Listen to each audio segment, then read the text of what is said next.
Sex, drugs, and alcohol are the devil. Think about it. Think about someone who's achieved a high level of success, someone who's achieved amazing things in life. And whenever they hit a downpour in their life, whenever they went down, crashing down, it was because they were addicted to sex, drugs, or alcohol. One of those three things brought this person down. You see this with many actors. You see this with famous sports figures, like people who've achieved a lot of success at a certain level, and then they just tank it down. And these are the three that's going to bring down most people, because they're the hardest to conquer, because all of us want, in some way, form, or another, these three things out of life. Because if you don't get these three, these are the main three pleasure principles that you're going to get in your life.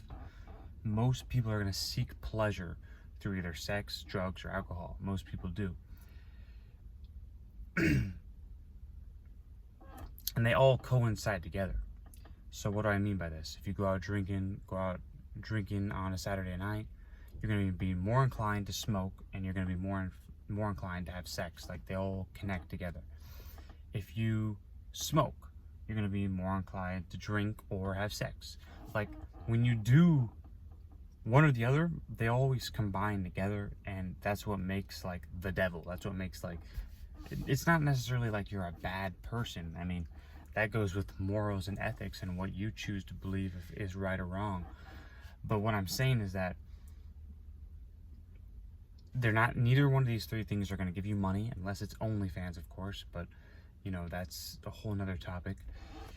Neither of these three things are going to benefit your life, like, at all.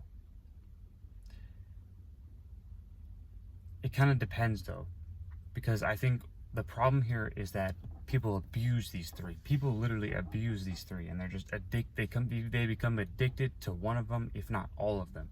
And that becomes a problem. That becomes a huge problem, is that people are addicted to these three, and you can't be addicted to them. You must just learn how to master them. You can't let them master you. You have to learn how to master them. And I think that's truly what's going to set some person apart, is if they're controlling these three desires and using them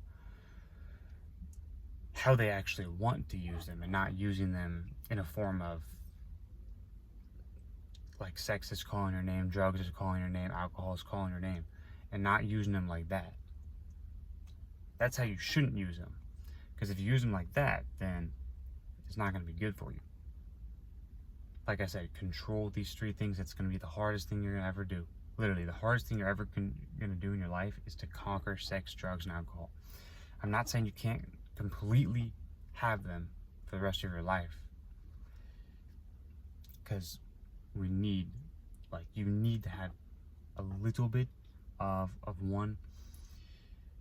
At least sex, you have to have that. But then again, if you're Christian, you don't want to have sex till your marriage. That goes to a whole nother topic. If you want to be Christian, if you abide by Christian philosophies, and you want to wait till marriage to have sex, that's another thing you can do. But like I said, if you have these things control you, you're screwed. Your life's over. Like, because they're gonna bring you down so much if you let them control you. You have to control your life, control your health, control your money, control your relationships, control what you can control. Don't let these things control you. That's going to be a bad day, weeks on end for you, if you let these things control you. So just keep this in mind whenever you're have a pleasure, something you need pleasure. It's going to be one of these three things. If you can learn to control them, your life's going to be a lot better than them controlling you. That's the video I have for you. If you like this video, like the video, comment, share, subscribe. See you in the next one.